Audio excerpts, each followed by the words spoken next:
இந்த பரிசுத்தமான ஓய்வு நாளிலே சபை மக்கள் மத்தியிலே கர்த்தர் ஒரு வாய்ப்பை கொடுத்து நிறுத்தினதற்காக அவருக்கு நன்றி செலுத்துகிறேன். ஊழியர் ஐயாவுக்காகவும் சபை மக்கள் அனைவருக்கும் என்னுடைய நன்றிகளை ஸ்தோத்திரங்களை நேரிடுகிறேன். ஹல்லேலூயா, ஹல்லேலூயா.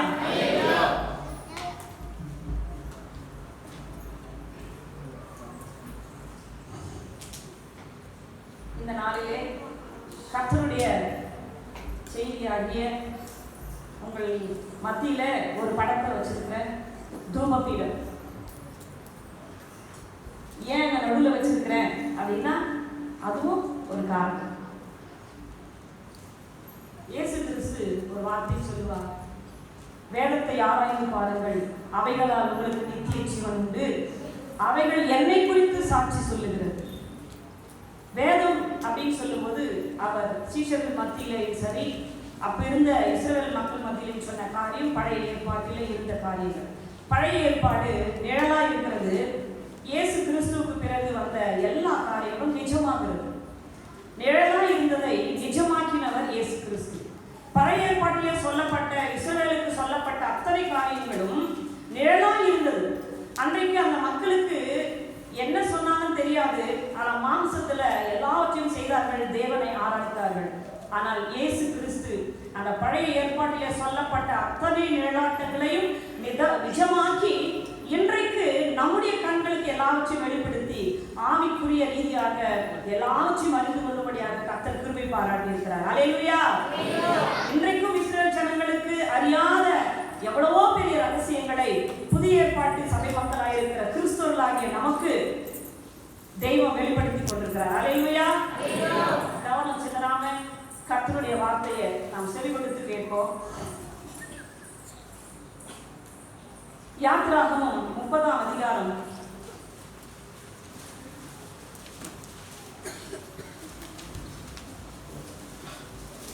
நாம் எடுத்துக்கொள்வோம்.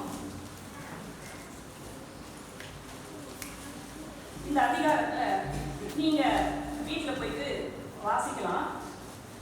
இந்த 30ஆம் அதிகாரத்துல நீங்க குறிச்சுக்குங்க. 30ஆம் அதிகாரம் 1லிருந்து 10 வரைக்கும் நீங்க வாசிங்கன்னா அதுல இருக்கிற செய்திகளை என்னன்னா நான் உங்களுக்கு சொல்லிடுறேன். நீங்க குறிச்சுக்க மாட்டா குறிச்சுக்கணும். ஏன்னு சொன்னா நம்ம வேதத்தையும் வாசிச்சுட்டே இருந்தாங்க, நம்மளுக்கு நேரமே பக்க மாட்டேங்க. அதனால உங்களுக்கு எல்லாவற்றையும் சுருக்கமா உங்களுக்கு நான் சொல்லிட்டே வரேன். தேவையான நேரத்தில் நான் வேதத்தை வசனத்தை சொல்றேன், நீங்க படிக்கலாம். இந்த 30ஆம் அதிகாரம் 1லிருந்து 10 வரைக்கும் பார்த்தீங்கன்னா தெய்வம் ஆசரிப்பு கூடாரம், அதை நம்ம இப்ப ஆலயம் சொல்றோம், அவங்களுக்கு அன்னைக்கு ஆசரிப்பு கூடாரம். அந்த ஆசரிப்பு கூடாரத்தை செய்வித்து அதுல என்னென்ன பொருள் எல்லாம் செஞ்சு வைக்கணும் அப்படின்னு சொல்லி கர்த்தர் சொல்றாரு. அதுல நான் உங்களுக்கு அடிக்கடி வந்து கொடுக்குற செய்தியே ஆசரிப்பு கூடார செய்தி அதிகமா இருக்கும். அது முடியும் போது நான் சொல்றேன், எப்ப முடியும்னு தெரியாது. ஒவ்வொரு விஷயமா ஆண்டவர் என்னைக்கெல்லாம் வாய்ப்பு கொடுக்குறாரோ அன்னைக்கெல்லாம் நான் சொல்லுவேன். இப்போ நம்ம ஆலயத்தையே நான் மறுபடியும் உங்களுக்கு நினைக்கிறேன். நம்ம ஆலயத்தையே நம்ம எடுத்துப்போம். இது ஆசரிப்பு கூடாரம். அந்த காம்பவுண்டுக்குள்ள கதவுக்கு வெளியே இருக்கிற இடம் பிரகாரம், அந்த இடத்துல வைக்கப்பட்டிருக்கிற 2 பொருள், பலிபீடம், வெண்கல தொட்டி. இது பரிசுத்த ஸ்தலம். இந்த இடத்துல இங்க குத்து விளக்கு இருக்கும். அந்த சைடுல சமூக அப்போ, அந்த மேசை மேல அப்போ வச்சிருப்பாங்க. அங்க 2, 3, 4, இங்க நடுவுல சென்டர்ல தூபபீடம் வச்சிருப்பாங்க. மொத்தம் 5 பொருள். அதுக்கு பிறகு மகா பரிசுத்த ஸ்தலம். இந்த தூபபீடத்துக்கும் மகா பரிசுத்த ஸ்தலத்துக்கும் இடையில பெரிய ஒரு ஸ்கிரீன் போட்டிருப்பாங்க, திரைச்சீலை. பெரிய திரைச்சீலை. நம்ம ஆலயமே பெருசு, இதை விட பெரியது சாலமோன் கட்டின ஆலயம். ஆனால் ஆசரிப்பு கூடாரத்துல ஒரு திரைச்சீலை போட்டிருப்பாங்க. அதற்கு உள்ளதான் உடன்படிக்கை பெட்டி. உடன்படிக்கை பெட்டிக்கு மேல 2 தூதர்கள் இருப்பாங்க, கேருபீன்கள். அதுதான் கிருபாசனம். கிருபாசனத்தின் மத்தியில தான் தெய்வம் வெளிப்பட்டு பிரதான ஆசாரியனோடு பேசுவார், மகா பிரதான ஆசாரியனோடு பேசுவார். இந்த வெளிப்பிரகாரத்திலையும் இந்த பரிசுத்த ஸ்தலத்திலையும் யார் மாத்திரம்தான் உள்ள நுழைய முடியும்? நான் ஒவ்வொரு வார்த்தையா சொல்றேன், நல்லா கவனிங்க. பரிசுத்த ஸ்தலத்திலையும் வெளிப்பிரகாரத்திலையும் யார் மட்டும்தான் உள்ள வர முடியும் சொன்னா ஆசாரியர்கள் மாத்திரம். தேவன் 12 கோத்திரத்துல என்று தெரிந்து கொள்கிறார் லேவி கோத்திரம். அந்த லேவி கோத்திரம் யார் சொன்னா மொத்த பேருமே, அத்தனை பேருமே, லேவி கோத்திரத்துல பிறக்கிற அத்தனை பேருமே தன்னுடைய ஊழியத்திற்கென்று, தன்னுடைய ஆலய ஆராதனைக்கென்று, பணிவிடைகளுக்கென்று அவர் தெரிந்து கொண்ட ஒரு கோத்திரம் லேவி கோத்திரம். அதுல முக்கியமா பிரதானமான ஒரு கோத்திரம் ஆரோனுடைய கோத்திரம். மோசேனுடைய அண்ணன் ஆரோன். ஆரோனை தேவன் மகா பிரதான ஆசாரியனாக தெரிந்து கொள்கிறார். பார்க்கணும் மோசே தான் ஆண்டவர் தெரிந்து கொள்றார். ஆனா மோசே எல்லா வச்சுக்கும் எனக்கு வாய் பேச முடியாது, நான் திக்குவாய் அப்படின்னு சொன்னதுனால, எல்லாம் கவனிங்க, மோசே நீ பேசு, நீ சொல்றதெல்லாம் ஆரோன் செய்யணும் அப்படின்னு சொல்லிடுறாரு. அதனால மோசே ஆரோன் எப்பவுமே ஒன்னாவே இருப்பாங்க. இந்த ஆரோனுடைய வம்சத்தார் தான் இந்த ஆலயத்துக்குள்ள ஊழியர் செய்ய முடியும். மற்ற எந்த கோத்திரத்தாலும் யாருமே அந்த வாசலுக்குள்ள நுழையவே முடியாது. இந்த லேவி கோத்திரத்தில் இருக்கிற ஆசாரியர்கள் இவர்கள் மாத்திரம்தான் உள்ளவே நுழைய முடியும். வேற யாரும் உள்ள நுழையவே முடியாது. அப்படி நுழைறாங்கன்னு சொன்னா வாசலுக்குள்ள யார் நுழைய முடியும்னு சொன்னா தன்னுடைய பாவங்களுக்காக பலி செலுத்தும்படி வருகிற மக்கள் அந்த பலிபீடத்துக்கு வரைக்கும் தான் அந்த காளையோ ஆட்டையோ வெட்டிட்டு அந்த ரத்தத்தை ஆசாரியர்கிட்ட கொடுத்து அவங்க வெளியே போயிடும். ஜனங்க எல்லாம் எங்க நிக்கணும்னு சொன்னா வாசலுக்கு வெளியே தான் நிக்கணும். ஆலயத்துக்குள்ள உள்ளவே வர முடியாது. ஆனா நம்ம இன்னைக்கு எல்லாரும் உள்ள உட்கார்ந்துட்டு இருக்கோம். ஆலயத்துக்குள்ள நம்ம எல்லாம் உட்கார்ந்துட்டு இருக்கிறோம். அன்றைக்கு பழைய ஏற்பாட்டு காலத்துல எல்லா இஸ்ரவேல் கோத்திரத்தாரும் வாசலுக்கு வெளியே தான் நிக்கணும், உள்ள ஆசாரியர்கள் மாத்திரம். ஆனா இந்த பிரதான இந்த இடத்துக்கு மட்டும், மகா பரிசுத்த ஸ்தலத்துக்கு மட்டும் வருஷத்துக்கு ஒரு முறை மகா பிரதான ஆசாரியனாய் இருக்கிற அன்றைக்கு இருந்த ஆகும், அதற்கு பிறகு அவருடைய பிள்ளைகள் அவங்க மாத்திரம்தான் இதற்குள்ள வருஷத்துக்கு ஒரு முறை உள்ள நுழையும். அப்ப இங்கெல்லாம் இருக்கிறவங்க யாருன்னா சாதாரணமா இருக்கிற ஆசாரியர் கூட்டத்தார். அவங்களுக்கு கூட ஆண்டவர் என்ன பண்ணுவாருன்னா சந்ததிகள் பேர் எழுதி வச்சிருப்பாங்க. ஒவ்வொரு நாளுக்கும் யார் வரணும்னு சொல்லி சீட்டு குலுக்கி போட்டு இந்த சந்ததி இந்த நாளுக்கு வரணும், இத்தனை நாள் இவங்க உள்ள இருக்கணும், இந்த சந்ததி இத்தனை நாள் இங்க இருக்கணும். இப்படி ஒவ்வொரு சந்ததியும் ஒவ்வொரு பேரா சீட்டு போட்டு குலுக்கி யாருக்கு விழுதோ அவங்க தான் உள்ள அந்த ஊழியத்தை செய்யணும். விளக்கேற்றுறதுக்கோ, அப்பத்தை சுட சுட ஒவ்வொரு நாளும் டெய்லி வைக்கிறதுக்கோ, தினந்தோறும் விளக்கேற்றுறதுக்கோ, தினந்தோறும் தூப பிடத்துல தூப வர்க்கத்தை எரிய வைக்கிறதுக்கோ யார் நியமிக்கப்பட்டிருக்கிறாரோ, கர்த்தர் யாரை முன்குறிச்சிருக்கிறாரோ அந்த சீட்டு போடும்போது உள்ள வருவாங்க. அப்படியானா வெளியே இருக்கிற ஜனங்களும் ஆலயத்துக்குள்ள என்ன இருக்குன்னு தெரியாது, கேள்விப்பட்டிருப்பாங்க. ஆசாரியர்கள்ல கூட யார் சீட்டு போட்டு யார் ஆண்டவர் முன்குறிச்சாரோ அவங்க மட்டும் உள்ள என்ன இருக்குதுன்னு பார்த்துட்டு அந்த அதிசயத்தை பார்த்துட்டு கர்த்தருக்கு ஊழியம் செஞ்சுட்டு அது ஒரு பெரிய பாக்கியமா நினைச்சு வெளியே போவாங்க. ஆனா உள்ள வராத ஆசாரியர்கள் காத்துக்கிட்டு இருப்பாங்க, ஜபம் பண்ணி காத்துக்கிட்டு இருப்பாங்களாம். இந்த பரிசுத்த ஸ்தலத்துக்குள்ள தெய்வத்துக்காக விளக்கேற்றுவதற்காகவும், அப்பத்தை வைக்கிறதுக்காகவும், தூபமிடத்துல தூப வர்க்கத்தை எரிய வைக்கிறதுக்காகவும் அவர்கள் காத்திருப்பார்கள், ஜபித்துக் கொண்டிருப்பார்கள். அப்போ உள்ள என்ன இருக்குன்னு தெரியாது. உள்ள யாராவது தெரியாம எட்டி பார்த்தாலும் செத்து போயிடும். கர்த்தர் யாரை நியமிக்கிறாங்களோ அவங்க மாத்திரம்தான் அந்த ஊழியத்தை செய்யணும். இப்படிப்பட்ட ஒரு ஆராதனை அந்த காலத்துல இருந்தது. ஆனால் இன்றைக்கு நமக்கு எவ்வளவு சுதந்திரம், எவ்வளவு சுதந்திரம். பயபக்தினா பயபக்தி, பயம்னா பயம். அப்படிப்பட்ட பயத்தோடு அவர்கள் அன்றைக்கு ஆராதனை ஊழியத்தை லேவி கோத்திரத்தார் ஆசாரியர்கள் செய்து கொண்டிருந்தார்கள். ஆசாரியர்கள், நான் ஏன் முக்கியத்துவப்படுத்துற ஆசாரியர்கள் அப்படின்னு சொல்லி, இப்போ தூபபீடம் இதை குறித்து ஆண்டவர் நமக்கு இன்னைக்கு என்ன பேசுறார் பாருங்க. நம்ம லூக்கால வாசிக்கிறோம் 1ஆம் அதிகாரத்துல நமக்கு எல்லாம் தெரிந்த விஷயம் தான். சகரியா எலிசபெத் 2 பேரும் ஆசாரிய வகுப்பினர். இவர்களுக்கு வயது ஆகிவிட்டது, பிள்ளை கிடையாது.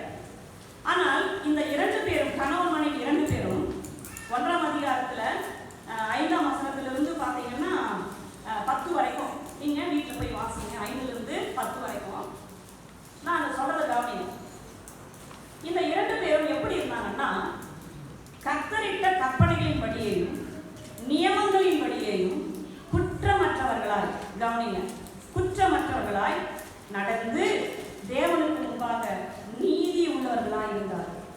ரெண்டு பேருமே, கணவன் மட்டும் இல்ல, மனைவி மட்டும் இல்ல, இங்க ரெண்டு பேருமே பழைய ஏற்பாட்டில் இருக்கிற 613 கட்டளைகளையே நிறைவேற்றுறது ரொம்ப கஷ்டம். ஆனா இவங்க ரெண்டு பேரும் எப்படி இருந்தாங்கன்னா அதன்படி நடந்து நீதி உள்ளவர்களாக இருந்தார்கள் என்று வேதம் சொல்லுகிறது. அப்படிப்பட்ட நீதி உள்ளவர்களுக்கு குழந்தை பாக்கியம். ஆனால் அவர்கள் தினந்தோறும் கர்த்தர் ஜெபிக்காமையா இருந்திருப்பாங்க, ஜெபிச்சுட்டு இருந்திருப்பாங்க. ஆனால் வயதே போயிடுச்சு. ஆனால் ஒரு பெரிய ஒரு ஆச்சரியம் என்னன்னு சொன்னா, கர்த்தர் ஒவ்வொருவரையும் அறிந்திருக்கிறார், ஒவ்வொருடைய வாழ்க்கையும் அறிந்திருக்கிறார். தெய்வம் ஒரு நாள் வயசாய் இவங்க இருக்கும்போது திடீர்னு அன்றைக்கு அந்த சகரியாவுக்கு அந்த பரிசுத்த ஸ்தலத்துல வந்து ஆசாரி ஊழியம் செய்வதற்கான, அதுவும் முக்கியமா அந்த தூபபீடத்திற்கு தூப வர்க்கம் இடும்படியான ஒரு சீட்டு அவர் மேல் விழுகிறது. வயசான காலத்துல எத்தனை வருஷம் அவர் காத்திருப்பாங்க அந்த ஆசாரியை வந்து அவருக்கு என்ன ஆகுதுன்னா தூபபீடத்துல தூபவர்க்கம் போடுறதுக்கான ஒரு வாய்ப்பு கிடைக்கும். ஆனால் அவர் என்ன பண்றாருன்னா உள்ள விளக்கேற்றத்துக்கான எண்ணெய், அப்போ தூப வர்க்கம் அதை மூர்த்தி எடுத்துக்கிட்டு அந்த வயதான சகரியா உள்ளே வராரு. உள்ள வந்து இந்த தூப வர்க்கத்துல அந்த தூப பீடத்துல பாத்தீங்கன்னா 10ஆம் வசனம் வாசிங்க.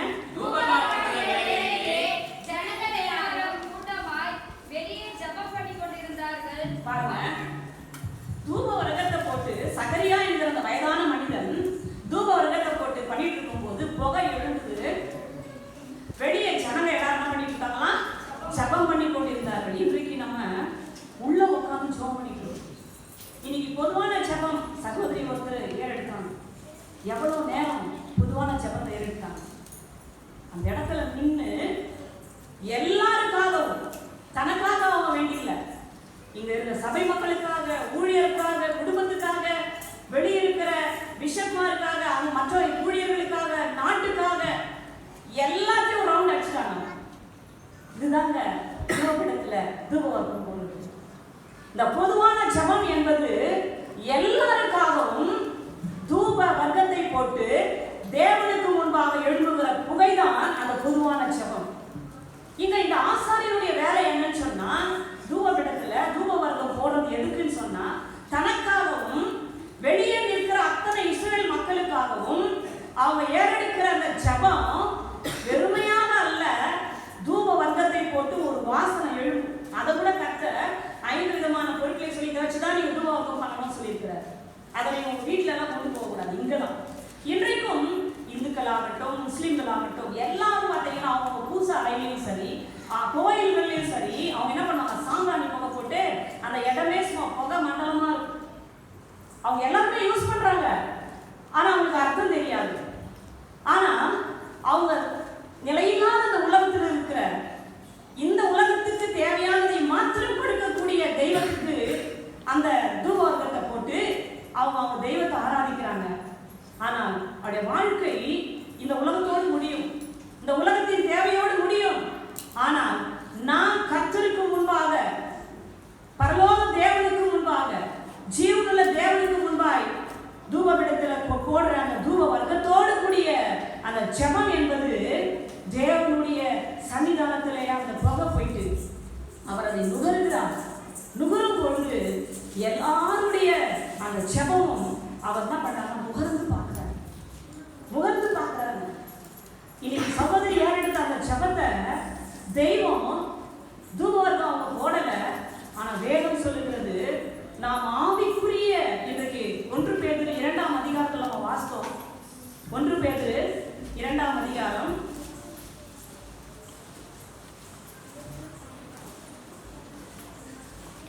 5ஆம் வசனம். ஜீவனுள்ள கற்களைப் போல ஆவிக்கேற்ற மாளிகையாகவும் இயேசு கிறிஸ்து மூலமாய் தேவனுக்கு பிரியமான ஆவிக்கேற்ற பலிகளை செலுத்தும்படிக்கு, இயேசு கிறிஸ்து மூலமாய்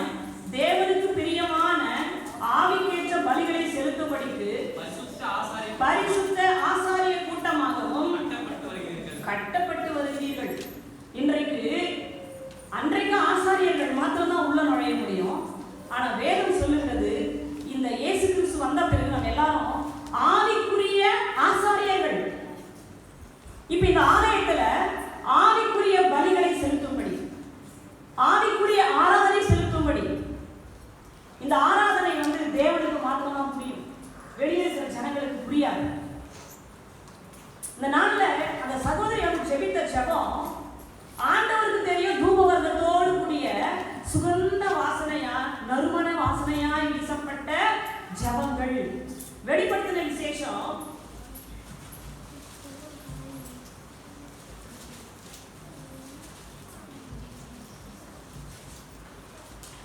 8ஆம் அதிகாரம் 3ஆம் வசனம் வாசிங்க. வேறொரு தூதனும் வந்து தூபம் காட்டும் பொற்களத்தை பிடித்து பலிபீடத்தின்படி நின்றான். சிங்காசனத்துக்கு முன்பாக இருந்த பலிபீடத்தின் மேல் சகல பரிசுத்தவான்களுடைய ஜனங்களோடும் செலுத்தும்படி மிகுந்த தூபவர்க்கம் அவனுக்கு கொடுக்கப்பட்டது. அப்படியே பரிசுத்தவான்களுடைய ஜனங்களோடும் செலுத்தப்பட்ட தூபவர்க்கத்தின் புகையானது தூதனுடைய கையிலிருந்து தேவனுக்கு முன்பாக எழும்பிற்று.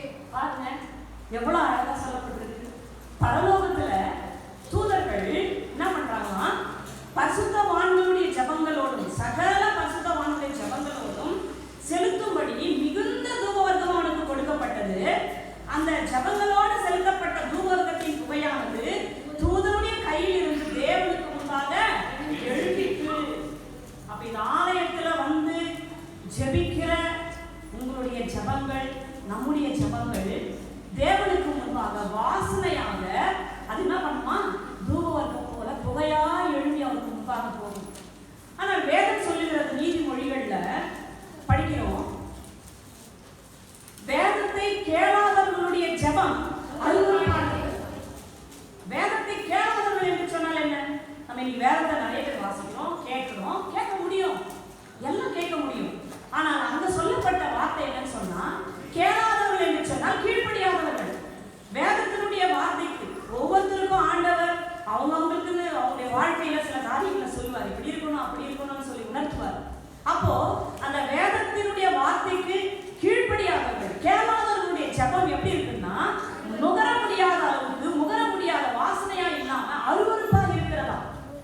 அப்படியானால் என்ன, நம்ம ஆண்டவருடைய வார்த்தைக்கு கீழ்ப்படியாம நம்ம இஷ்டப்படி வாழ்ந்துட்டு அவருக்கு முன்பாக வந்து நம்ம ஜெபித்தா அந்த ஜெபம் எப்படி இருக்கும்னா, அங்க செலுத்தப்படுகிற தூபவர்க்க வாசனை அவருக்கு அருவருப்பா இருக்குமா. அப்ப அந்த ஜெபம் கேட்கப்படாது. அப்படியானால் நாம் ஏறெடுக்கிற அந்த ஜெப தூபங்கள், அது ஆலயங்களா இருக்கட்டும், தனிப்பட்ட வாழ்க்கையில வீட்டிலவனா இருக்கட்டும், அல்லது மற்றவர்களுக்கு செய்கிற ஜெபமா இருக்கட்டும், ஜெபம் என்று சொல்லும் போது அது தேவனுக்கு முன்பாக வாசனையா இருக்க வேண்டும் என்று சொன்னால் நம்முடைய வாழ்க்கையை நாம் ஆராய்ந்து பார்த்து, ஏன் சொன்னா சகரியாவும் எலிசபெத்தும் கர்த்தருடைய வார்த்தைப்படி நடந்து அவர்கள் நீதிமான்களாக இருந்தார்கள் என்று வேதம் சொல்லுது. அப்போ நம்மளும் ஆண்டுடைய வார்த்தைக்கு கீழ்ப்படிச்சு 30-60 கொஞ்சம் கொஞ்சமா நம்ம பலன் கொடுக்கிறவர்களாக கீழ்ப்படித்து அவருக்கு நம்ம பிரியமா இருக்கும் பொழுது நம்முடைய ஜெபம் அவருக்கு முன்பாக வாசனையாக இருக்கும் என்று வேதம் சொல்லுகிறது. பாருங்க, இந்த யாக்கோபு 30ஆம் அதிகாரத்துல பாத்தீங்கன்னா கர்த்தர் சொல்லுவாரு, இந்த இடத்துல எப்பெல்லாம் அந்த தூபவர்க்கத்தை நீங்க இடணும்னு சொன்னா, காலையில மாலையில, 30ஆம் அதிகாரம் 7ஆம் வசனத்துல இருந்து காலையில மாலையில நீங்க என்ன பண்ணணும், தூபம் காட்டணும். 9ஆம் வசனத்துல பாத்தீங்கன்னா அந்நிய தூபத்தை என்ன பண்ணக்கூடாதுங்க, செலுத்தக்கூடாது. அது என்னங்க அந்நிய தூபம்? இந்த வெளிப்பிரகாரத்துல பலிபீடம், கர்த்தர் இந்த ஆலயத்தை அவங்க எல்லாத்தையும் கட்டி முடிச்ச பிறகு பிரதிஷ்டை பண்ணிட்டு பலிபீடத்துல முதல்ல ஒரு பலியை செலுத்த போறாங்க. கட்டாயமா அடுக்கி வச்சிருக்கிறாங்க. ஆனா அந்த நெருப்பு எப்படி வந்து தெரியுங்களா, அவங்க வீட்டுல இருந்து கொண்டு வரல அந்த நெருப்பை.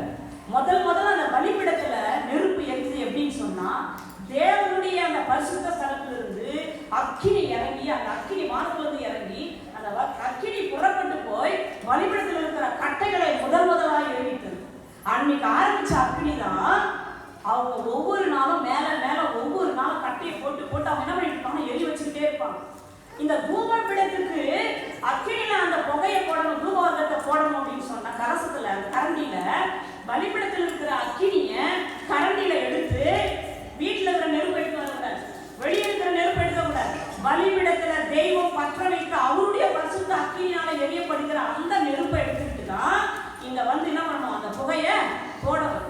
ஆனால் இது ஒரு வார்த்தை, கட்டளை. இது இந்த கட்டளைக்கு ஆரோனுக்கு 4 பிள்ளைங்க, அதுல 2 பிள்ளைகள் என்ன பண்றாங்கன்னு சொன்னா, நாதாப் அபீகு. முதல்ல அவங்க 2 பேர் தான் ஆசாரிய வீட்டுக்கு வராங்க, முதல்ல உள்ள என்ட்ரு ஆகுறாங்க ஆரோனுக்கு கூடவே. இந்த 2 பிள்ளை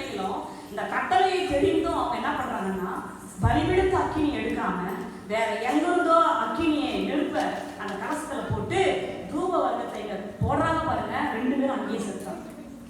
2 பிள்ளைங்க அங்கேயே செத்து போயிட்டாங்க. அதற்கு பிறகு இருந்த 2 பிள்ளைகள் தான் பயபக்தியோட அதற்கு பிறகு அவர் ஊழியம் செய்கிறார். அப்ப தேவனுடைய வார்த்தைக்கு கீழ்ப்படியாம நம்ம இஷ்டம் போல அப்படியே அசால்ட்டா அதை எப்படி சொல்றது துணிச்சலா இப்படிப்பட்ட காரியங்களை தேவனுடைய ஆலயத்துல நம்ம செய்யணும்னு சொன்னா, கர்த்தருடைய ஆலயத்துல நமக்கு இருக்கிற தைரியத்துல, நமக்கு இருக்கிற பலத்துல, நமக்கு இருக்கிற அறிவுல நம்ம இஷ்டம் போல செஞ்சா என்ன நடந்துற போகுது? துணிந்து நாம் தேவனுக்கு விரோதமா நம்ம செய்யறோம்னு சொன்னா தேவன் அதை அங்கீகரிக்க மாட்டார். அவருக்கு அருவருப்பாக அந்த ஜெபம். பாருங்க, இந்த தூபபீடம் வந்து வருஷத்துல ஒரு முறை மகா பிரதான ஆசாரியன் என்ன பண்ணணும்னு சொன்னா, பலிபீடத்தில் இருக்கிற அந்த இடத்துல ஒரு காளைய அவங்க தனக்காகவும் மக்களுக்காகவும் அங்க ஒரு பலி செலுத்தி அந்த பலியிலிருந்து எடுத்த ரத்தத்தை எடுத்துக்கிட்டு அந்த மகா பிரதான ஆசாரியன் வருஷத்துக்கு ஒரு முறை உள்ள என்ட்ராய் உள்ள வரும் பொழுது நீங்க என்ன பண்ணணும்னு சொன்னா, அவர் அந்த தூப வர்க்கத்தை இந்த தூபபீடத்துல போட்டு புகை எப்படி இருக்கணும்னு சொன்னா அவர் சொல்றாரு, கர்த்தர் சொல்றாரு, நீங்கள் சாகாதபடிக்கு என்ன பண்ணணும்னு சொன்னா நிறைய புகை போடணும். அது வந்து உள்ள மகா பரிசுத்த ஸ்தலத்துல பயங்கர மேகமூட்டமா இருக்கணும். அந்த நேரத்துல அங்கிருந்து கொண்டு வந்த ரத்தத்தை அந்த தூபபீடத்துல பாத்தீங்கன்னா 4 கொம்புகள் இருக்கும். 2 தான் உங்களுக்கு தெரியுது. 4 கொம்புகள் 4 மூலையில இருக்கும். அந்த 4 கொம்புகள்ல ரத்தத்தை தடவிட்டு இங்க தொங்குற திரைச்சீலையில 7 முறை ரத்தத்தை தெளிச்சுட்டு தான் அந்த மகா பிரதான ஆசாரியன் உள்ளவே போக முடியும். இதை தாண்டி தான் உள்ள போக முடியும். ரத்தத்தை அந்த கொம்புகள்ல பூசிட்டு தூப வர்க்கத்தை போட்டுட்டு 2 விஷயத்த பண்ணிட்டு தான் அவர் உள்ளவே போக முடியும். இதை செய்யணும். ஆனால் மற்ற ஆசாரியர்கள் இங்க வரைக்கும் ஊழியம் பண்ணிட்டு தான் வெளியே போகணும்.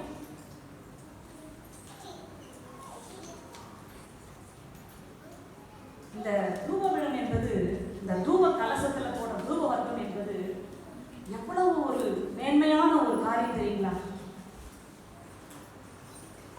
லேவியராகவும் என்னாகவும் 16ஆம் அதிகாரம் நீங்க வீட்டுல போய் வாசிங்க.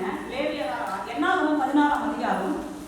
இந்த 16ஆம் அதிகாரத்துல பாத்தீங்கன்னு சொன்னா எல்லாம் கவனிங்க. கர்த்தர் மோசேவையும் ஆரோனையும் இந்த பிரதானமான ஊழியத்துக்கு அழைக்கிறார். ஆனால் இந்த மோசே ஆரோனுடைய சித்தப்பா பிள்ளைங்க அவங்க ஆசாரியர்கள் தான், பங்காளிகள் சொல்லும். இவங்களுக்கு என்ன ஆகுதுன்னு சொன்னா, அவங்க கோராகியின் புத்திரர், அவங்க பேரு கோராகியினுடைய பிள்ளைங்க என்ன பண்றாங்கன்னா ஒரு 250 பேரை சேர்த்துக்கிறாங்க கூட்டம். இது எங்கவே நடக்கும் இல்லைங்களா?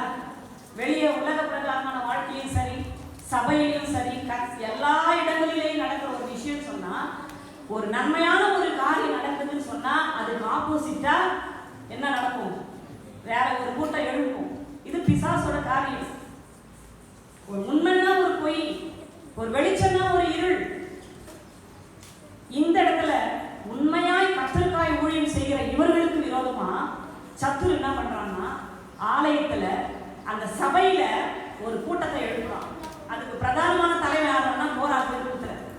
அவர் என்ன பண்றாருன்னா, ரூபனுடைய வம்சத்துல 2 பேரு, இன்னும் ஒருத்தர் ஒரு 3 பேரை கூப்பிட்டு அதுல இருக்க இஸ்ரேல் கோத்திரத்துல இருந்த மூப்பர்கள், தலைவர்கள், தெரிஞ்சவங்க, பிரதானமானவர்கள் எல்லாரையும் ஏறக்குறைய 250 பேரையும் கூட்டம் கூட்டுறான். கோராகு கூட்டம் கூட்டி மோசே ஆரோன்கிட்ட வந்து, என்னப்பா நீங்க தான் வந்து ஊழியம் செய்யணுமா? கர்த்தர் வந்து உங்களை ஊழியத்துக்கு அழைச்சாரா? என் சபையில இருக்கிற எல்லாரும் பரிசுத்தமா தானே இருக்கிறாங்க. கர்த்தர் சபையில தானே இருக்கிறாரு. நீங்க என்ன ரொம்ப பெருதனம் பண்றீங்க? நீங்க ரொம்ப மிஞ்சி போறீங்கப்பா. ஓவரா உங்களுக்கு ஊழியம், நீங்க பண்ற ஊழியம் ரொம்ப என்னமோ நீங்க பெருசா பண்றது போல் நினைக்கிறீங்க. சபையில கர்த்தர் இருக்கிறாரு, நீங்க பரிசுத்தமான ஜனங்கள்லாம் இருக்கிறாங்க, உங்களை கர்த்தர் அழைக்கல, நீங்க ரொம்ப மிஞ்சி போறீங்கப்பா அப்படின்னு இவங்க சொல்றாங்க. அந்த இடத்துல மோசே முகமுப்புற விழுகிறான். அவன் சொல்ற ஒரு வார்த்தை தேவனுக்கு முன்பா, நான் இந்த ஊழியத்துக்கு நீங்க அழைச்சிங்க ஆண்டவரே, ஒரு கழுதையை கூட நான் என்ன பண்ணல, நான் எடுத்துக்கல. உனக்கு முன்பாய் நான் உண்மையா இருக்கிறேன். ஆமா,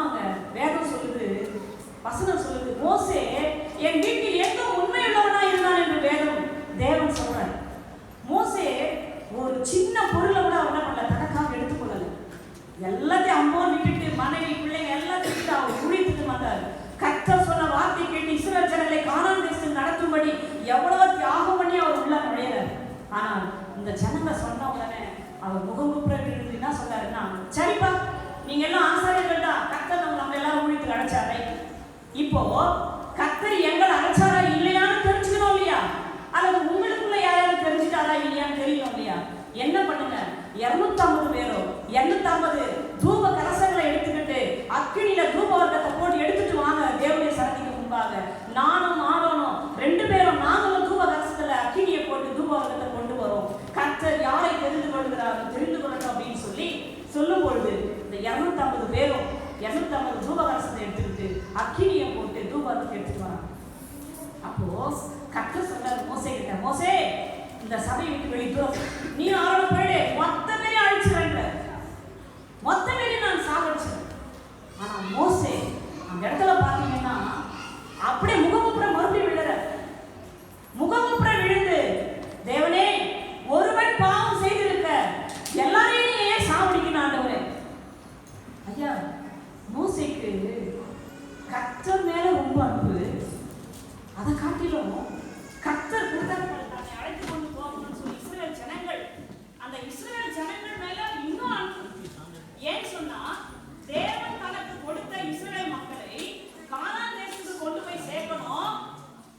எகிப்திலிருந்து கொண்டு வந்த பிறகு அந்த ஜனங்கள் எல்லாரும் புறஜாதியார் எல்லாரும் பாரு, இவங்க தேவம் இவங்களை என்ன பண்ணிச்சு, இடையிலே சாமிச்சு போட்டுச்சு. நான் உங்களை எல்லாம் கானான் தேசத்துக்கு கொண்டு போறேன்னு சொல்லி இடையிலேயே எல்லா ஜனங்களையும் சாவடிச்சுட்ட தெய்வம் இந்த மோசே பாவம் அந்த தெய்வத்தை நம்பி போனான்னு சொல்லி யாரும் குறை சொல்லக்கூடாதுன்னு சொல்லி மோசே என்ன பண்றாரு, அதை நினைச்சு தன்னுடைய ஜனங்கள் மேல அன்பு கூர்ந்து அவர் என்ன பண்ணாரு, முகமுப்புற விழுந்து தேவனுக்கு முன்பாக. எல்லாம் கவனிங்க, கரண்ட் வரட்டும் பாருங்க, கொஞ்சம் எல்லாம் நல்லா கவனிங்க, வசனத்தை கவனிங்க.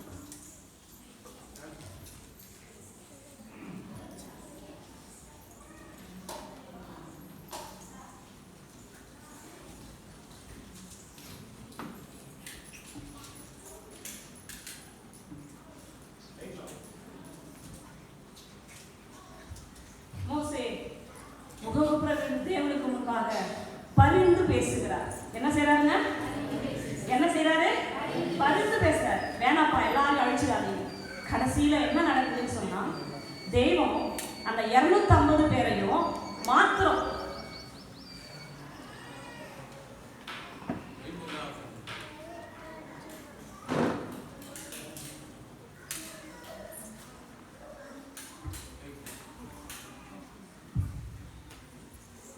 கவனிங்க, கவனிங்க.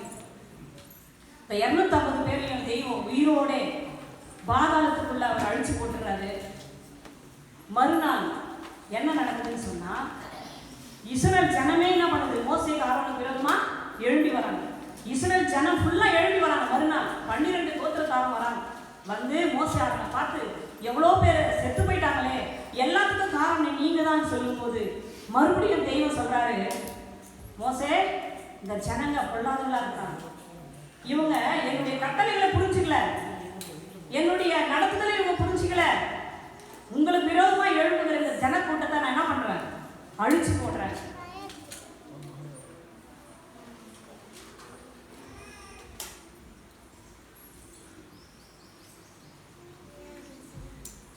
அப்படி சொல்லும் பொழுது மோசே முகமுப்புற விழுந்து மறுபடியும் என்ன பண்றான், வேணாம் ஆண்டவரே, இந்த காரியத்தை நீங்க செஞ்சிடாதீங்க, இஸ்ரவேல் ஜனங்களை நீங்க அழித்து போடாதீங்கன்னு சொல்லி அவன் மறுபடியும் ஆண்டவருடைய சமூகத்துல முகமுப்புற விழுந்து பரிந்து பேசுறான்.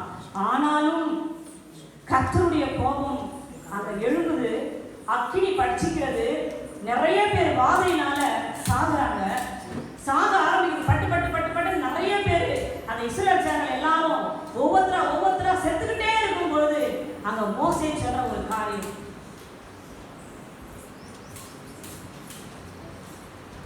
ஆரோனை பார்த்து சொல்றாரு, ஆரோன் சீக்கிரமா ஓடு, நீ ஓடி போய் என்ன பண்ணுனா இந்த ஜனங்களுக்காக பாவ நிவாரண பலியை செலுத்தி தூப கலசத்துல தூப வர்க்கம் போட்டு தேவனுக்கு முன்பாக நீ ஓடி வா அப்படின்னு சொல்லும் பொழுது இந்த ஆரோன் என்ன பண்றாருன்னா, ஜனங்க ஒரு பக்கம் செத்துக்கிட்டே இருக்கிறாங்க, எல்லா கூட்டமும் செத்துக்கிட்டே இருக்குது. ஆரோன் ஓடி போயிட்டு தூப கலசத்தை எடுத்து பலிபீடத்துல போயிட்டு பாவ நிவாரண பலியை செலுத்தி அங்க இருக்கிற அக்கினியை போட்டு என்ன பண்ணாருன்னா அந்த சபையில் இருக்கிற ஜனங்கள் மத்தியில வேத வசனம் சொல்லுகிறது. 14ஆம் அதிகாரம் எண்ணாகமும் 48ஆம் வசனம் வாசிங்க.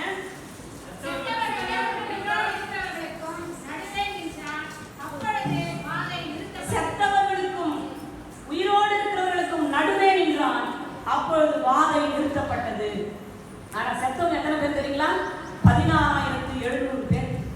அந்த கொஞ்ச நேரத்துல கர்த்தர் தனக்கு விரோதமாக, தன்னுடைய ஊழியக்காரனுக்கு விரோதமாக ஜனங்கள் எழும்பும் போது கர்த்தரை புரிந்து கொள்ளாத பொழுது அந்த வாதை 14,700 பேர் சாப்பிட்டாங்க.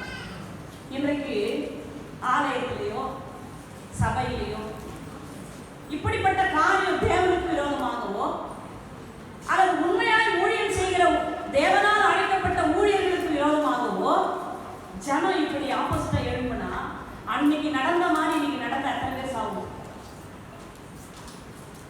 சபைகள்ல எவ்வளவு பிரச்சனை, சபைகள்ல எவ்வளவு அரசியல் போல எவ்வளவு பிரச்சனைகள். தேவனுக்கு விரோதமா இன்னைக்கு தேவனை பார்க்கல, தேவனுடைய ஆராதனையை பார்க்கல, பயபக்தியை பார்க்கல. ஆனா இன்னைக்கு உலகத்தான போல அரசியல்ல நடக்கிறது போல நான் நீடு போட்டி போட்டுக்கொண்டு புகழுக்காகவும் பேருக்காகவும் பணத்துக்காகவும் கர்த்தரை மறந்து எவ்வளவு பேர் எழுதிட்டு இருக்காங்க. அன்னைக்கு நடந்தது போல கர்த்தர் நினைச்சா இன்னைக்கு எத்தனை பேர் சாவாங்க? தேவனுக்கு விரோதமாக, அவருடைய ஆராதனைக்கு விரோதமாக, அவருடைய பரிசுத்தத்துக்கு விரோதமாக எழுப்பினா அப்ப எத்தனை பேர் சாவாங்க? நினைச்சு பாருங்க. ஆனால் இங்க ஆரோன் செத்தவர்களுக்கும் உயிரோடு இருக்கிறவர்களுக்கும் நடுவே நின்றான். அப்போது வாதை நிறுத்தப்பட்டது. என்ன ஆரோனுக்கும் ஆரோனை விடுங்க, மோசே சொன்னதுனால ஆரோன் செய்றார். ஆனா மோசேக்கு எப்படிப்பட்ட ஒரு இருதயம் பாருங்களேன், பரிந்து பேசுகிற ஒரு இருதயம். தேவன் அடிக்கடி ஜனங்கள் பாவம் செய்யும் போதெல்லாம், தேவனுக்கு விரோதமாய் முறுமுறுக்கும் போதெல்லாம், தேவனுடைய காரியங்களுக்கெல்லாம் எதிர்த்து நிற்கும் போதெல்லாம் நான் அழிச்சிருந்த மோசே, நான் உன் பிள்ளைகளை கூட உன் சந்ததிகளை நான் எழுப்புறேன்னு சொல்லும் போது மோசே சொல்வார், அப்படி அல்ல புறஜாதியார் நம்ம உங்களையும் உங்க நாமத்தை மகிமை தூஷிக்க கூடாது, அதனால நீங்க எதுவும் பண்ணாதீங்கன்னு பரிந்து பேசுகிற ஒரு காரியம் மோசே இடத்துல மாற்றம் இருந்ததுங்க, அதிகமா இருந்தது. ஏன்னு சொன்னா மோசே கிட்ட தேவன் மேல அன்பு, தேவன் கொடுத்த இஸ்ரவேல் ஜனங்கள் மேல அன்பு. அந்த அன்போடு கூடிய அந்த பரிந்து பேசுகிற ஜெபம் தான் அன்றைக்கு இஸ்ரவேல் ஜனங்களை காப்பாற்றினது. தேவன் பரிந்து பேசுகிற அந்த ஜெபத்தை கேட்டுதான் தேவன் இஸ்ரவேல் ஜனங்களை கானான் தேசத்துக்கு அழைச்சிட்டு போனார். இப்ப நம்ம ஜெபிக்கிறோம், நமக்கு விரோதமா எழும்புறவங்க, நம்மளை துன்பப்படுத்துறவங்க, நம்மளை எப்பவுமே நமக்கு விரோதமா காரியங்களை செய்யறவங்க, நம்முடைய ஆவிக்குரிய வாழ்க்கைக்கு விரோதமா நிற்கிறவங்க, நம்மளை எழுப்ப முடியாதபடி செய்யறவங்க, அது உலக பிரகாரமான ஆசீர்வாதம் தடையா இருக்கிறவங்க எவ்வளவு பேர் இருக்கிறாங்க. அது நம்ம சொந்த வீட்டுல இருக்கலாம், நம்முடைய உறவுகள்ல இருக்கலாம், அது நம்ம வேலை செய்யற இடத்துல இருக்கலாம், நம்ம சமுதாயத்துல இருக்கலாம். ஆனா இன்னைக்கு ஏறெடுத்த பொதுவான ஜெபம் பார்த்தீங்களா? இன்னைக்கு ஏறெடுத்த அந்த தூப வர்க்கம் நம்மளும் தனிப்பட்ட வாழ்க்கையிலையும் வீட்டிலையும் சபையிலையும் செய்யும் போது இந்த மோசேயை போல அன்புடன் கூடிய பரிந்து பேசுகிற ஜெபம். நமக்கு யாராவது விரோதம் செஞ்சா கசப்பு கோபம் இருக்கும்.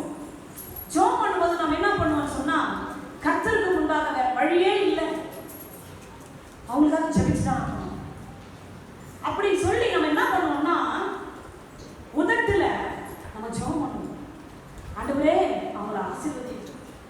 ஆண்டவர் சொல்றாங்க, துன்பப்படுத்துறவங்களுக்காக ஜெபம் பண்ணுங்க, உங்களை சபிக்கிறவங்களே ஆசீர்வதிங்க. ஆனா இதை எந்த அளவுக்கு எவ்வளவு பர்சன்டேஜ் நம்ம அந்த மன ரீதியா நம்ம ஜெபிக்கணும், அந்த மன ரீதியா மற்றவங்க நம்ம ஆசீர்வதிக்கணும்னா குறைவுதான். கசப்பு இருக்கும், வைராகி இருக்கும். ஆனாலும் கர்த்தருக்கு பயந்து ஆண்டவரே நீங்க சொன்ன வார்த்தையின்படி நான் ஜெபிக்கிறேன், ஆண்டவரே அவங்களை ஆசீர்வதிக்கும், அவங்கள மன்னியும். ஜெபிக்கிறோமா? ஆண்டவர் சொல்லிட்டாரே மன்னிக்க சொல்லி அதற்காக ஜெபிக்கிறோம். ஆனால் மோசேனுடைய ஜெபம் உண்மையானது. மோசேவை ஜனங்க எத்தனை முறை முறுமுறுத்தாங்க, எத்தனை முறை அவரை வேதனைப்படுத்தினாங்க பாருங்க. தன்னுடைய பிள்ளைகள் சந்ததி பேர் கூட, தன்னுடைய பிள்ளைகள் கூட ஊழியத்துக்குள்ள வரல. ஆரோனுடைய பிள்ளைகளையாச்சும் ஆண்டவர் சந்ததிகளை காண்பிக்கிறார். மோசே தன்னுடைய மனைவி பிள்ளைகள் அப்படியே நின்று போச்சு, அவங்களுடைய காரியமே என்னன்னு தெரியாம ஸ்டாப் ஆயிடுச்சுங்க.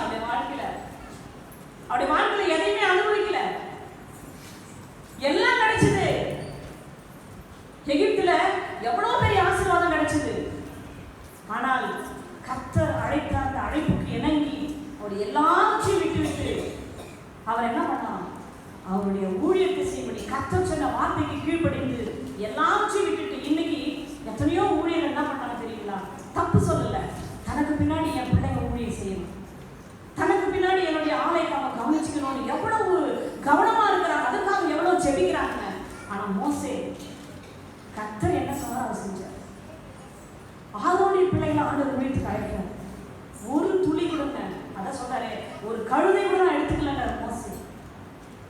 ஊழியத்துல தனக்குன்னு எதையும் வச்சுக்காம நிற்குதியா அவர் தனித்துவமா நின்று கர்த்தர் என்ன சொன்னார் அதை மட்டும் தான் செஞ்சார்.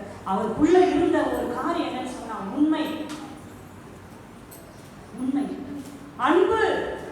அன்பு இல்லைன்னா பரிந்து பேசவே முடியாது. அன்பு இல்லைன்னா நமக்கு விரோதமா நிற்கிறவர்களுக்காக, நமக்கு விரோதமா பேசுகிறவர்களுக்காக, நம்மை துன்பப்படுத்துகிறவர்களுக்காக ஜெபிக்கவே முடியாது. கர்த்தருக்கு தெரியும் நம்ம எப்படி ஜெபிக்கிறோம். வெளியே வேணா எல்லாரும் நல்லா ஜெபிக்கிறாங்கன்னு சொல்லலாம், ஆனால் வயிற்றிலிருந்து, அடி வயிற்றிலிருந்து, இருதயத்திலிருந்து அந்த அன்போடு கூட கர்த்தருக்கு முன்பாக நின்று பரவாயில்ல ஆண்டவரே, என்னை அவங்க துன்பப்படுத்தினாலும் பரவாயில்லப்பா, நீங்க எனக்கு முக்கியம் சொல்லி அவங்களை எதுவும் பண்ணாதீங்க ஆசீர்வதியும் சொல்லி உள்ளான அன்போடு பரிந்து பேசுகிற ஜெபம், அப்படிப்பட்ட தூப வர்க்கம் நமக்காக மட்டுமல்ல, நம்முடைய பிள்ளைகளுக்காக மட்டுமல்ல, குடும்பத்தாருக்கு மட்டுமல்ல, உறவுகளுக்காக மட்டும், இந்த உலகத்தில் இருக்கிற நம்ம நாட்டில் இருக்கிறவங்களுக்காக, சபையில் இருக்கிறவங்களுக்காக, அத்தனை பேருக்காகவும் மோசேயை போல உண்மையோடு அன்போடு கூட புரிந்து பேசுறாங்க. பவுல் சொல்றார், அன்பில்லாவிட்டால் எனக்கு ஒன்றுமில்லை. நீ என்ன வார்த்தை பெற்றாலும் சரி, நீ எவ்வளவு கிஃப்ட் வச்சிருந்தாலும் சரி, எவ்வளவு பணம் பொருள் எவ்வளவு ஆசீர்வாதம் வச்சிருந்தாலும் சரி, அன்பு இல்லைன்னா ஒன்றும் இல்லை. அந்த அன்பு நமக்குள்ள பூர்ணமாகணும் தான் கர்த்தர் நம்மை வைத்திருக்கிறார் அவையோட. அந்த அன்புல தான் நம்மளை வளர்த்துக்கிட்டு இருக்கிறார். நம்ம எல்லாரும் நினைச்சா இன்னைக்கு சபையிலே எவ்வளவு பேருக்கு கசப்பு வைராகியம் நமக்குள்ளே இருக்கு. கர்த்தரை அறிந்து கொண்டாலும், கர்த்தருக்குள்ள நம்ம வாழ்ந்தாலும், வேதத்தை அறிந்து கொண்டிருந்தாலும் நமக்குள்ளே எவ்வளவு கஷ்டம் இருக்கு. ஏன் சொன்னா இது மனித வாழ்க்கை, மனித ரத்தம், பாவ ரத்தம் நமக்குள்ள இருக்கிறதுனால இந்த உலகத்தில் இருப்பது ஒரு போராட்டம். மாம்சம் ஆவிக்கு விரோதமா போராடுது. ஆவியவர் சொல்றாரு, அப்பா நீ அன்பா இரு, தேவன் அன்பா இருக்கிறாரு, அன்பு அப்படின்னு சொல்றாரு. ஆனா மாம்சம் சொல்லும், இல்ல இல்ல அவன் என்ன ரொம்ப கஷ்டப்படுத்துறான் அப்படின்னு சொல்லி இவன் என்ன பண்ணுவான், பல்ல கட்டிப்பான். ஆனா ஆவியானவர் சொல்லும் போது மாம்சம், அந்த ஆவிக்குரிய மனுஷன் போராடுவான், ஆண்டவரே பலன் தாங்க, அவங்களை நான் நேசிக்கணும்னு சொல்லி. ஆனா மாம்ச பிரகார மனுஷன் இல்ல இல்ல அப்படி இவன் போராடுவான். எவ்வளவு போராட்டமான ஒரு வாழ்க்கை. ஆனால் மோசே ஒரே நிலையில நின்றாருங்க, ஒரே நிலையில நின்றார். அன்புடன் கூடிய பரிந்து பேசுகிற ஜெபம் அன்றைக்கு இஸ்ரேல் ஜனங்களை காப்பாற்றி கானான் தேசம் வரைக்கும் கொண்டு போனாரு. ஆனால் மோசே போகல. ஆனா அதை காட்டிலும் மேலான ஒரு ஆசீர்வாதத்தை மோசே வச்சிருக்கிறாரு. அது இன்னொரு காரியம். ஏன் இந்த காரியத்தை சொல்றேன்னு சொன்னா, எபிரேயர்ல பாத்தீங்கன்னா, எபிரேயரை எடுத்துக்கலாம். எபிரேயர்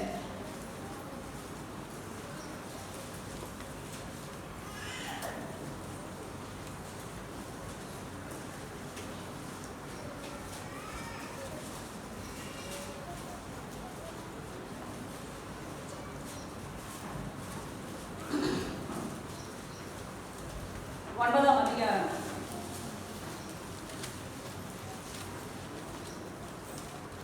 இந்த 9ஆம் அதிகாரத்தை புரிச்சுக்குங்க.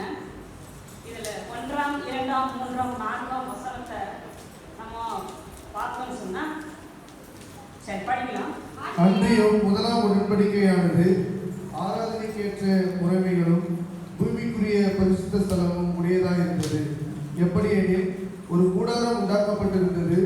அதன் முந்தின பாகத்தில் குத்து விளக்கும் மேஜையும் தேவ சமூக தப்பங்களும் இருந்தன. அது பரிசுத்த ஸ்தலம் எனப்படும்.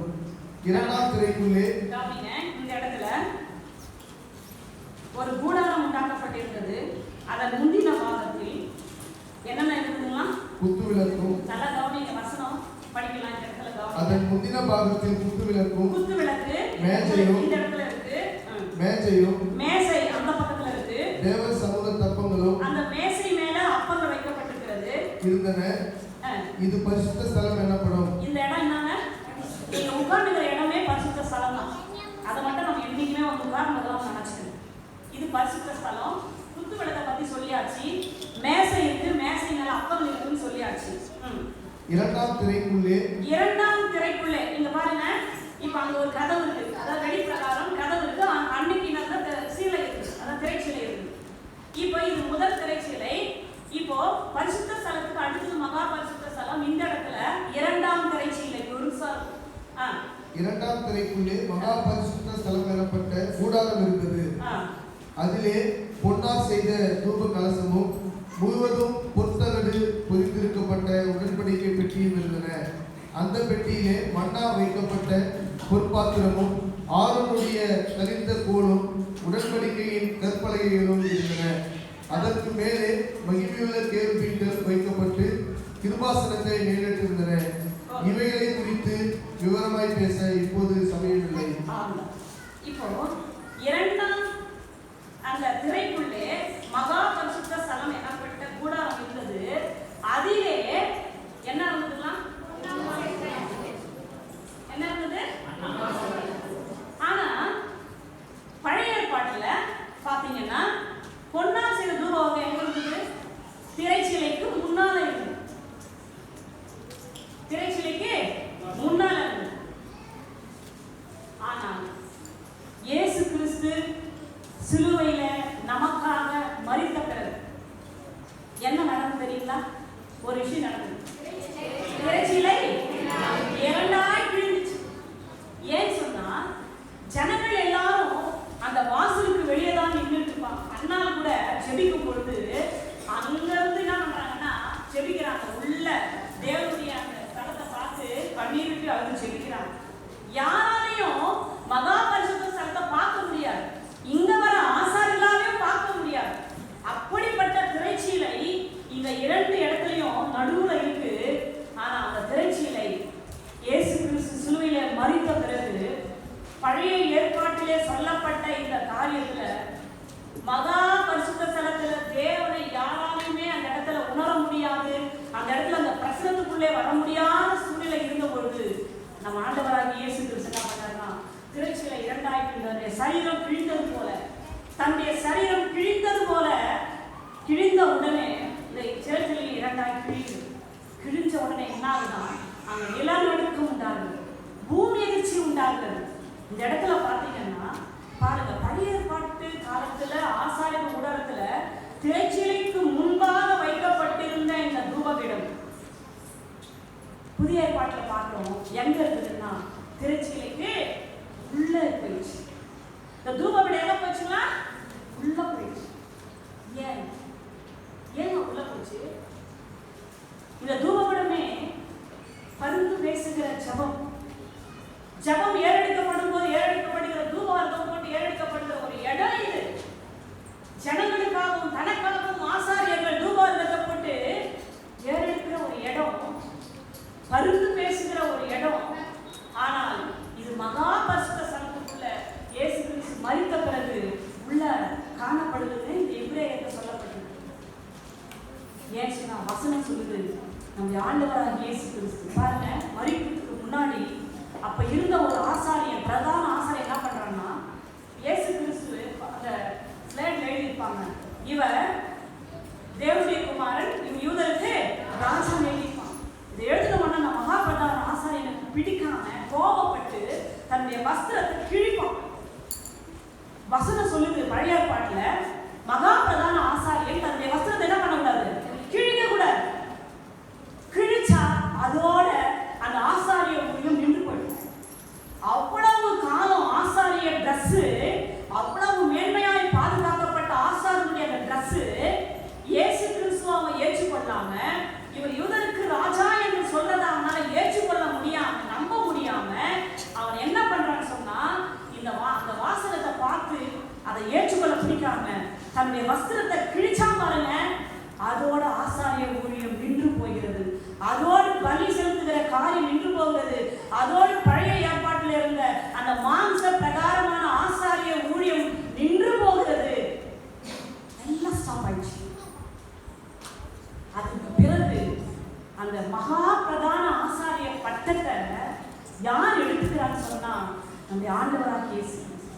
அவர்தான் தூபபீடமாய் தூப வர்க்கத்தை போட்டு உள்ள போன பிறகு அந்த மகா பிரதான இடத்துல பிதாவுடைய வலது பாசத்துல அவர் எப்படிப்பட்டவரா இருக்கிறார் சொன்னா மகா பிரதான ஆசாரியனாக. அவர் எப்படி ஒரு பிரதான ஆசாரியன் வருஷத்துக்கு ஒரு முறை பலியினுடைய ரத்தத்தை கொண்டு வந்து கொம்புகள்ல பூசிட்டு அந்த தூப வர்க்கத்தை போட்டு செய்வானோ,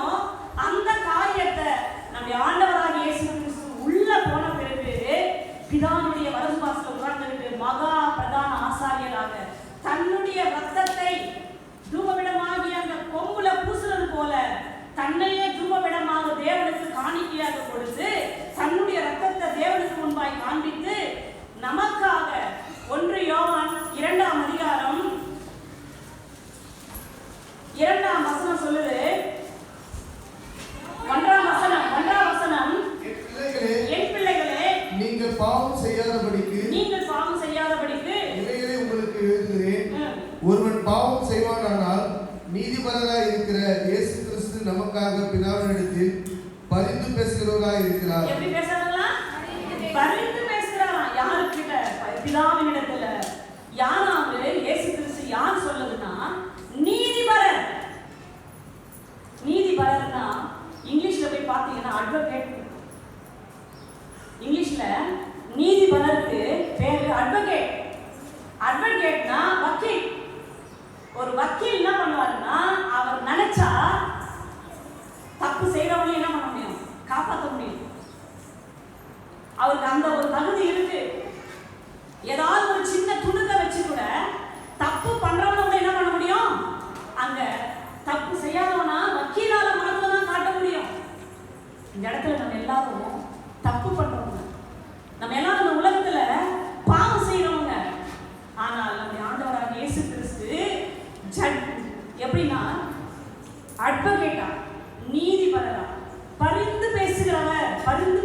மோசே அவர்கள் இஸ்ரவேல் ஜனங்களுக்காக அன்புல பரிந்து பேசினது போல பிதாவுக்கு முன்பாக நமக்காக என்ன பண்றாரா? இந்த அட்வொகேட் நம்முடைய ஆண்டவராகிய இயேசு கிறிஸ்து இப்ப என்ன பண்ணிட்டு இருக்கிறாரா? பரிந்து பேசிக் கொண்டிருக்கிறார். ஒவ்வொருவருக்காக என் பிள்ளைங்க தப்பு பண்ணிட்டாங்க தாம்பா, ஆனாலும் என்னுடைய ரத்தத்தை தூப பீடத்துல நான் பூசி அன்னைக்கு ஆசாரி காட்டும் போல நானே ரத்தத்தை உங்களுக்கு முன்பாக நான் காட்டுறேன்பா அப்படின்னு சொல்லி நமக்காக இந்த நாள் வரைக்கும் என்ன பண்ணிட்டு இருக்கிறாரு? அட்வொகேட்டா நமக்காக பரிந்து பேசிட்டு இருக்கிறார். ஒரு சின்ன ஒரு விஷயம் பாருங்க. ஒரு தாய் ஒரு வக்கீல் வீட்டுல வேலை செஞ்சுட்டு இருக்கிறாங்க. ஆனா அவங்க அந்த அம்மாவோட பிள்ளை ரொம்ப முரட்டாட்டம் பிடிச்சவன். அவன் எப்ப பார்த்தாலும் ஏதாவது தப்பு பண்ணிட்டே இருப்பான். அவன் தப்பு பண்றவங்க போலீஸ் அவன் என்ன பண்ணிடுவாங்க? குச்சின்னு போயிடுவாங்க ஜெயிலுக்கு.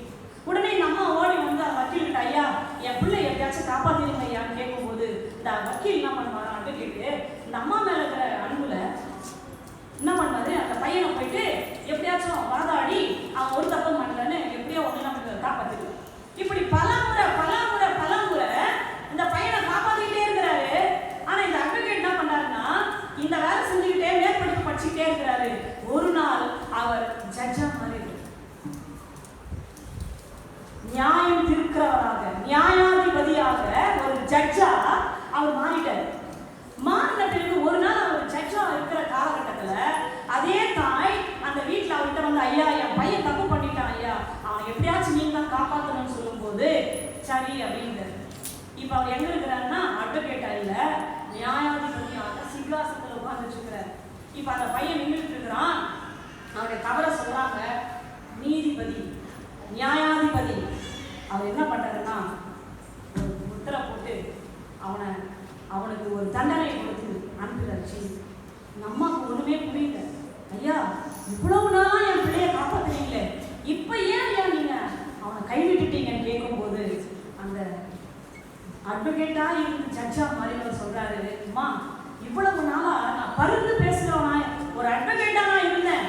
உன் பிள்ளை ஒவ்வொரு முறையும் திருந்துவான்னு சொல்லி அவனுக்கு பல முறை நான் பரிந்து பேச அன்புனால உன் மேல வச்ச அன்புல அவன் மேல வச்ச அன்புல கரிசனையா நான் என்ன பண்ணிட்டு இருந்தேன். இவ்வளவு நாளும் அவன் திருந்துவான். இந்த முறை நான் அவனை காப்பாத்தினா திருந்துவான், இந்த முறை காப்பாத்தினா திருந்துவான்னு நான் பரிந்து பேசினே இருந்தேன்.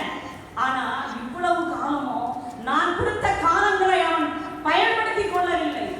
நான் காட்டின அன்பை அவன் பயன்படுத்திக் கொள்ளவில்லை. நான் காட்டின அந்த பகிர்ந்து பேசுகிற அப்படிப்பட்ட ஒரு இரக்கத்தை அவன் பயன்படுத்திக் கொள்ளவில்லை. அவன் தப்பு மேல தப்பு பண்ணி அவன் தைரியத்துல எனக்கு என்ன ஒரு அட்வொகேட் இருக்கிறாரு, எங்க அம்மா இருக்கிறாங்க, இவங்க 2 பேரும் சேர்ந்தா என்ன காப்பாத்திக்கிட்டே இருப்பாங்க, நான் தப்பு பண்ணாலும் அவர் மன்னிப்பாரு, நான் தப்பு பண்ணாலும் என்ன அவர் காப்பாற்றுவாருன்னு சொல்லி அப்படிப்பட்ட ஒரு தைரியத்துல அவன் என்ன பண்ணிட்டு இருந்தான். மனம் திருந்தல. ஆனால் ஒரு நாள் வந்தது, இவன் ஜட்ஜா மாறின உடனே அவர் சொல்லிட்டாரு, அம்மா இவ்வளவு நாள் காத்திருந்தேன், என் பிள்ளை இவன் வந்து மன்னிப்பு கேட்பான், மனம் திரும்புவான், தன் பாவங்களை அறிக்கை செய்து விட்டு விடுகிறவனோ இரக்கம் பெறுவான். இவன் நான் காட்டின இரக்கத்தை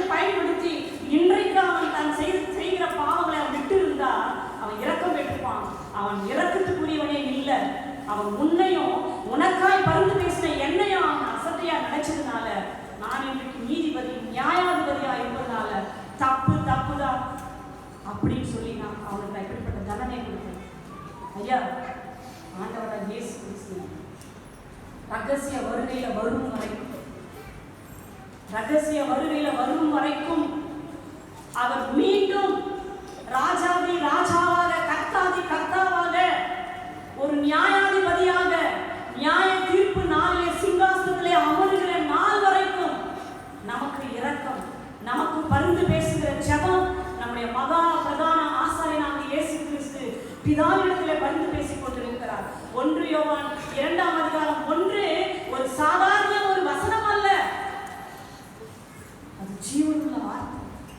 நமக்கு பரிந்து பேசுகிற அட்வொகேட்டினுடைய இரக்கமுள்ள வார்த்தை அது.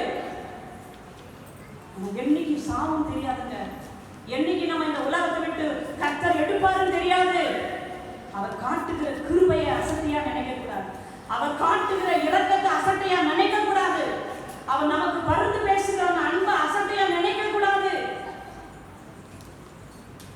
ஏசாயால ஒரு வார்த்தை இருக்கு, இரவிலே என் ஆத்துமா உன்னை தேடுகிறது, அதிகாலையிலே என் ஆவி உன்னை நாடுகிறது. என்னங்க, ஆத்துமா இரவுல தேடுதான், ஆவி காலையில தேடுதான். நம்ம தூங்கும் போது, படுத்துட்டு இருக்கும் போது, படுக்கையிலும் நான் உன்னை தியானிப்பேன் வசனம் சொல்லு. படுக்கையில தூங்கிட்டு இருக்கும்போது நம்ம ஆத்துமா சில நேரங்களில் தூங்காது, விழிச்சுக்கிட்டு இருக்கும். அது பார்த்தீங்கன்னா அந்த நாளில் செஞ்ச நன்மையை நினைக்கும், அந்த நாளில் செஞ்ச தவறுகளை நினைக்கும், அந்த நாளில் நம்ம என்னென்ன பேசணும்னு நினைக்கும். இப்படி சிந்திக்கிற அனுபவம் உங்களுக்கு இருக்கும்னு நினைக்கிறேன். இரவுல கூட நம்ம என்ன பண்ணணுமா, சிந்திச்சு கொண்டிருக்கோம் ஆத்துமாவில். அதை சிந்திக்கும் போது ஆண்டவர் நமக்கு உணர்த்துவாரு, இந்த ஆத்துமா எதெல்லாம் தப்பா நம்ம இந்த நாளில் செஞ்சோம்னா அந்த நாள்லயே நம்ம படுக்கையில இருக்கும் பொழுதே தூங்குவதற்கு முன்பாக படுக்கையில ஆத்துமா விழித்து இருக்கும் போது சிந்தனை பண்ணி, இந்த நாள்ல நான் என்ன பாவம் செஞ்சேன், இந்த நாள்ல என்ன தவறு பண்ணேன்னு நம்ம அறிக்கை பண்ணி தெய்வத்திடத்துல நம்ம பரிந்து நம்ம கேட்டுக்கோன்னு வச்சுக்கலேன். ஒருவேளை அன்று இரவு நாம் மறிப்போம், ஆனால் ஆத்துமா நிம்மதியா போகுங்க. நமக்காய் பரிந்து பேசுகிறவருடைய ஜெபமோ ரத்தமோ அந்த தூபமோ நம்மளை காப்பாற்றும். அதே போல ஒருவேளை நம்ம நைட்ல தூங்கிட்டோங்க, காலையில எழுந்துக்கும் போது பாத்தீங்கன்னா அதிகாலையில சில பேருக்கு எனக்கெல்லாம் அனுபவம் இருக்கும், முன்னாடி நான் செஞ்ச அத்தனை காரியங்களும் பேசுனது நினைச்சது நடந்தது எல்லாம் அப்படியே வரும் பாருங்க. எழுந்து அப்படியே உட்கார்ந்து அலறில உட்கார்ந்து இருக்கிற நிறைய பேசின வார்த்தையில நான் பேசியிருந்தேன், நான் தப்பு பண்ணியிருந்தா கூட அப்படியே உடம்பு ஒத்துரும்.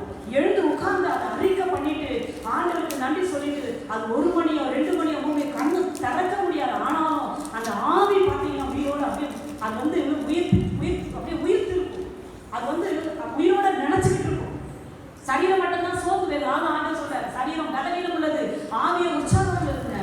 அது அதிகாலையில் என்ன பண்ணுமா, யோசிக்குமா, இந்த நாளை நான் என்ன பண்ணேன் ஏது பண்ணேன் அப்படின்னு நினைக்கும் போது ஒரு ஆண்டவருக்கு நான் நன்றி நிறைய நன்மை செஞ்சிருக்கிறாரா, நன்றி சொல்லுங்க. பாவம் பண்ணியிருக்கிறோமா, மன்னிப்பு கேளுங்க. நம்ம தப்பு பண்ணிட்டோமா, மன்னிப்பு கேட்கணும். அது மற்றவங்க ஏதாவது ஆண்டவர் செய்ய சொல்றாரா, அதை அந்த நாளில் நிறைவேற்றுங்க. இப்படி நம்ம ஆவியில நம்ம நினைக்கும் போது நாம் இப்படிப்பட்ட அதிகாலை ஜெபத்தை நம்ம பண்ணுவாங்க. நம்ம இரவுல ஆத்துமாவிலேயும் அதிகாலையில ஆவிலேயும் ஒவ்வொரு நாளும் நம்ம ஆராய்ச்சி பார்த்துட்டோம்னு வச்சுங்களேன். இந்த வருஷத்துக்கு முதல் நாள் அந்த நியூ இயர்ல அன்னைக்கு பார்த்தீங்கன்னா நிறைய பேர் நியூ இயர் வரப்போகுதுன்னா முன்னாடி நாள்லாம் உபவாசிக்கும். 10 நாள் 20 நாள் 30 நாள் உபவாசிச்சு, ஐயோ 1ஆம் தேதி வரப்போகுது, இந்த வருஷம் ஆரம்பிக்க போகுதேன்னு சொல்லி அப்போ உட்கார்ந்து இந்த வருஷம் ஃபுல்லா நான் என்ன பாவம் செஞ்சேன்னு சொல்லி நான் என்ன நன்மை செஞ்சேன், என்ன காரியம் செஞ்சேன் நம்ம ஆராய்ச்சி பண்ணி நம்ம ஜெபம் பண்றோமே. அன்னைக்கு ஞாபகம் வராதுங்க, நிறைய விஷயம் ஞாபகம் வராது, விட்டுருவோம். இந்த பூமியில இருக்கும் போதே பரிந்து பேசுகிறவர் நமக்காக இருக்கும் போதே அட்வொகேட்டா இருக்கும் போதே ஒவ்வொரு நாளும் அந்தந்த நாளுக்குரிய காரியங்களை நம்ம சுத்திகரிச்சுட்டோம்னு வச்சுங்களேன். அவருடைய ரத்தத்தினால நம்ம மன்னிப்பு கேட்டு சுத்திகரிச்சுட்டோம்னு வச்சுங்களேன், நம்ம அறிக்கை பண்ணி விட்டுட்டோம்னு வச்சுங்களேன், அவர் நேரத்தை தருவாருங்க. அவர் நம்ம அறிஞ்சிருக்கிறார், நம்ம பலவீனம் என்னன்னு தெரியும், நம்முடைய பிரச்சனை என்னன்னு அவருக்கு தெரியும், நம்ம எதில் வீக்குன்னு தெரியும், நம்ம என்னெல்லாம் யோசிக்கிறோம், அவருக்கு பாராட்டுற வைராக்கியம் என்னன்னு தெரியும், அவருக்காக எப்படி வாழணும்னு ஆதங்கப்படுறோம் அது தெரியும். எல்லாம் கர்த்தருக்கு தெரியும், மனுஷனுக்கு தெரியாது. மனுஷன் நம்ம எப்படி நினைச்சாலும் பத்தி கவலை இல்லை. நமக்காய் ஜெபிக்கணுங்க. எப்போதும் பாருங்க, அந்த தூபப்படி எங்க இருக்குன்னு சொன்னா தேவனுக்கு அருகிலே இருக்கு. மற்றதெல்லாம் தூரத்துல இருக்கும். தேவனுக்கு அருகிலே இருக்க ஒரே ஒரு தூபபீடம் தான் ஜெபம் தான். ஜெபம் மட்டும்தான் நாம் தேவனோடு உறவு கொள்ள முடியும். ஜெபம் மட்டும்தான் அதிகமான ஐக்கியத்தை கொள்ள முடியும். அதனால தான் ஏதேன் தோட்டத்துல தேவனுடைய சந்நிதியில தினந்தோறும் ஆதாம் ஏவாளும் பேசிக்கிட்டே இருந்தாங்க. ஆனால் பாவம் செய்யும் போது அந்த சந்நிதி விட்டு ஓடி ஒழிஞ்சிட்டாங்க. இந்த தூப வர்க்கம் இப்படி வெளியே போகணுமா? தூப வர்க்கம் உள்ள போகணும். ஜெபம் தேவனுக்கு முன்பாக புகமண்டலமா எழுப்பணும். சாகாதபடிக்கு அந்தந்த நாளுக்கு நாம் நம்முடைய பாவங்களை அறிக்கை செய்து நம்ம சுத்திகரிச்சுக்கிட்டே இருக்கணும். நம்முடைய ஆவி ஆத்மா சரீரத்தை தெய்வம் என்னைக்கு எடுத்துக் கொள்வாரோ தெரியாது. நாம் ஜாக்கிரதை உள்ளவர்களாக இந்த பரிந்து பேசுகிற தெய்வத்துக்கு முன்பாக நம்மை தாழ்த்த வேண்டும். அப்படிப்பட்ட தெய்வமாக அட்வொகேட்டாக இருக்கிறார். அவர் நியாயாதிபதியாய் வரும்போது அவருக்கு முன்பாக நம்ம பயப்படக்கூடாது. தைரியம் உள்ளவர்களாய் நாம் இருக்க வேண்டும்.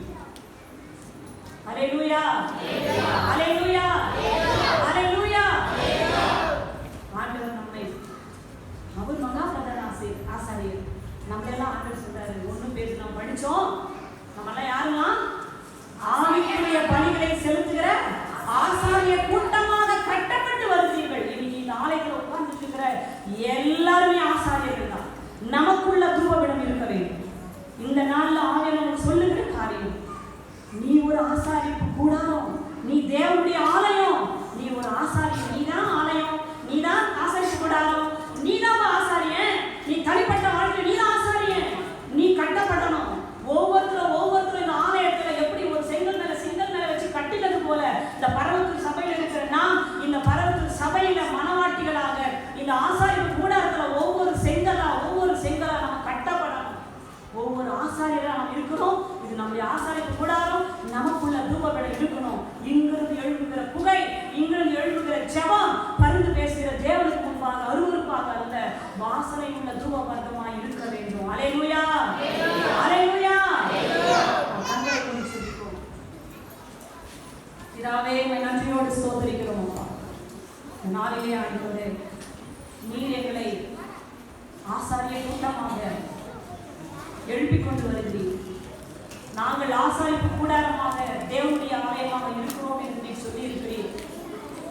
எங்களுக்குள்ளே தூப பீடம் இருக்கிறது ஐயா.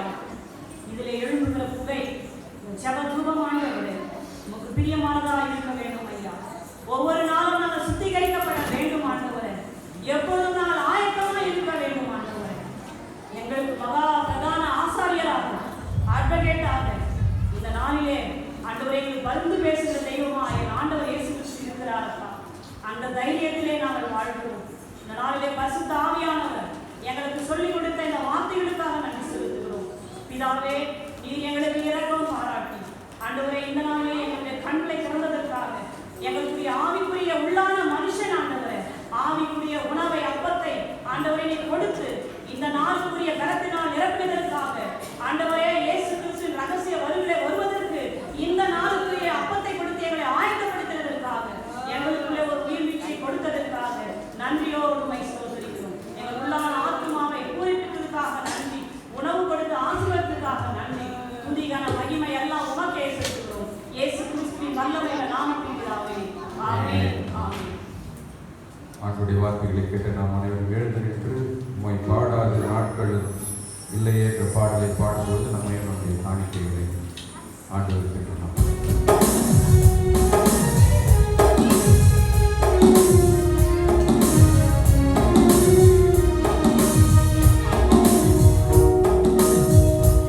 உம்மை பாடாத நாட்கள் இல்லையே, உம்மை தேடாத நாட்கள் இல்லையே.